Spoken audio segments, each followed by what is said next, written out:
Welcome back, I'm Kyle, and let's continue our look at Dragon Age Origins. This time, let's be mean, nasty, scum-sucking dirtbag vermin. That's right, evil choices, mean choices, nasty things, and some of them that are downright hard to play. Now, as we've covered in a previous video, dialogue choices that give you flavor, allow you to express an idea, an emotion, those are fantastic things to do. But for this video, let's actually look at actions, and let's see what you can do that's rather on the dark side.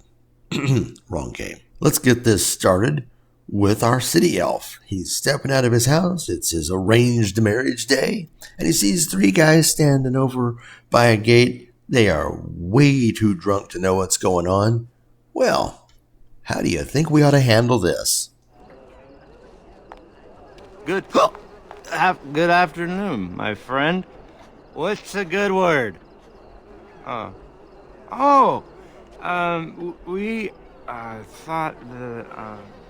We thought cash would be better. Spend's easier. Right.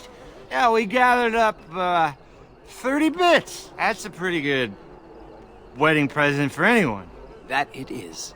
Much better than a present, yes? Okay, I just love the fact that the dude in the back falls down and then gets back up. That clearly shows you, though, these guys have no clue what's going on around them. Now, what do you think we're going to take here? Oh, you're right. Don't mind us. We're a bit tipsy. Here's 10 bits to top it off. Okay, we're being a little opportunistic here, taking advantage of these guys. And you might think, man, it's not really evil. Where's that nasty stuff come in? But remember, we're in the world of Dragon Age where the elves are a lot of times second-class citizens. And these alienages are nasty places. They work as servants. They work menial tasks. They don't make very much money. So we just basically duped these dudes out of money they weren't going to give us in the first place. And then we said, give me more. So they're now going to go home to their families and say, hey, I don't know where my money went, sorry. Now let's ratchet the stakes up a little bit with planning a murder. Among the common folk. Especially since duty requires that you attend our King Father at the feast today. Have you so little respect for him to disregard his wishes on a day set aside for you? Lord Harrowmont told me we wouldn't be needed for hours at least. Silence! If I want the opinion of my siblings second, I will ask for it. Yes, Your Highness. You're on your own. I've been dealing with them all afternoon. What exactly is that supposed to mean, little brother? Nothing, Trian. I've been having a great time. The speech you gave to the legless boy about hard work and making something of himself was fantastic. As heir to the throne, it is my duty to impart wisdom and judgment upon those who need it. Now then, you, get to the feast. Stubborn, aren't you? When I'm king, I will help you get over that. Come, Balin. That was fun. Nothing like being talked down to by the next king. Perhaps this isn't the best place for that sort of talk, shall we? And here we kick off our intent to do something about this little dirtbag we have as an older brother. I mean, we are keeping with tradition of dwarven politics, but we just suggested that let's bump this guy off. And flipping over to our female dwarf noble, let's codify those plans with Balin. Now, do you have some purpose in bothering us? You push your luck. Balin, get to bed. We have a big day tomorrow. I will see what our father wishes from his heir. All day I've put up with that. He can really grate on the nerves. And what I'm going to tell you next won't make you any more fond of him. Trian has begun to move against you. I never thought his much-proclaimed honor would allow him to actually act on his jealousy. Big sister, Trian is going to try to kill you. I overheard him giving orders to some of his men, and I was shocked. Then it began to make sense. Trian's decided you're a threat to his taking the throne. Maybe he's right. It would be unusual for the Assembly to ignore the king's choice, but it does happen. The founder of House Bimo became a paragon and king in one move from the Assembly, and he was a commoner. That was an extraordinary case, but at least a half-dozen times the Assembly named a lesser family member, or even someone from another house, as king. Twice, it was a woman. Look at it from his perspective. You're more personable than he's ever been. You entered the provings held in your own honor just for glory and to please the crowds. If you win glory against the Darkspawn tomorrow, it will only strengthen the case for you as the next heir. Trian Veer's father will replace him on the spot. If not, the Assembly will surely turn against him when father dies. You know his pride will never allow him to step aside. And now we make our decision. I'm afraid I must agree with you. Tomorrow's battle is the time to do it. I'll find out the rendezvous and buy you the time to do what must be done. I'm taking your place as father's second, so I'll be at hand tomorrow. Now, it's not like there isn't some justification. From what we know, Trian is coming after us, so we gotta take some kind of action here. And, as I said before, this is Dwarven politics. These things happen. But there are other options in that dialogue we could take. We could go to the Assembly, there's all kinds of things we could do, but we go straight for the kill him. Alright, yes, sure, fine, whoop-de-doo, Dwarven politics. We can justify that a little bit. He's trying to kill me, I better get him first. Alright, let's see if we're down with this. Dalish elves. 3 humans booking through the woods, a little too close to the Dalish camp. You and your friend find them, and tell me this isn't murder. You're just in time. I found these humans lurking in the bushes. Bandits, no doubt. We aren't bandits, I swear. Please don't hurt us. You Shemlin are pathetic. It's hard to believe you ever drove us from our homeland. We've never done nothing to you, Dalish. We didn't even know this forest was yours. This forest isn't ours, fool. You've stumbled too close to our camp. You Shems are like vermin. We can't trust you not to make mischief. What do you say, Lethalan? What should we do with him? I like the sound of that. Anything to say in your defense, Shems? Look, we didn't come here to be trouble. We just found a cave. Yes, a cave.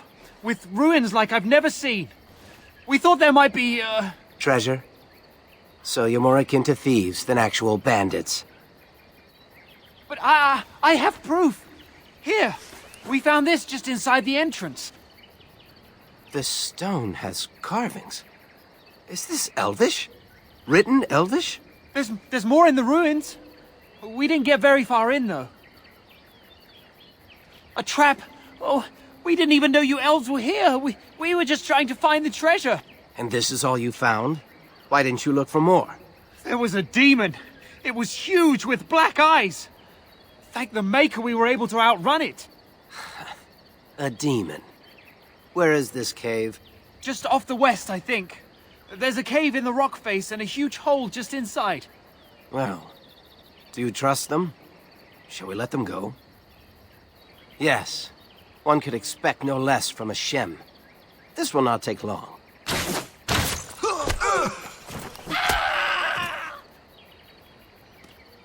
Well, shall we see if there's any truth to this story? And yep, no biggie, just killed 3 dudes. Let's go check out a cave. Let's have fun. This is pretty bad. But there's one story that rises well above or sinks below this one, and that's the City Elf. You can make a choice that is downright despicable and hard to play. So strap in and let me set the stage here. The elven alienages aren't desirable places to live. You're an elf, it's your wedding day, it's your cousin's wedding day, everybody's gathered having a good time. Along comes a nasty lord's son and decides to beat a few people up and take the women for their own party. Well, you go after them, kill a whole lot of guards getting there, and then we have this final scene where you can choose what to do with that lord and subsequently the women that he kidnapped. My, what have we here? Don't worry, we'll make short work of these 2. Quiet, you idiot! They're covered with enough blood to fill a tub. What do you think that means? Here's our situation. You are skilled, obviously. We fight here. Perhaps you could even manage to kill us. My father won't let that go. Your pigsty of an alienage will be burnt to the ground. Or you turn and walk away, with 40 sovereigns added to your purses. You take that money and leave Denerim tonight. No repercussions, and you can go wherever you like. The women stay. They'll go home tomorrow, slightly worse for wear, and you'll be long gone. That's the deal. take it or leave it. Then, it's a deal? Glad to see your priorities are in the right place. You leave the city tonight, and you never come back. Nobody hears about this. Not my father, not your neighbors. Nobody. One of my men will bring you your money once you're outside the palace. Now, if you'll excuse me, we've a party to return to. Did we do the right thing back there, cousin? I suppose you're right. And the women will be fine. In time. What do we tell the Elder when we get back? I guess that's all we can do. Doesn't get much worse than this. And just enjoy taking the money. Wow, how to play a dirtbag. But as hideous as that option is, it makes the good options that much better when you take them. Because you know you could have done something absolutely evil, but you chose not to. Oh, and this is how this scene always ends for me. So, do you agree having absolutely hideous, god-awful options to take, along with good options, fair to middling options to, meh, you're questionable dude options, do those make the games better for you, or would you rather just watch a narrative? Let us know in the comments below. And once again, if you like this content, please like, comment, and subscribe. Thanks for watching.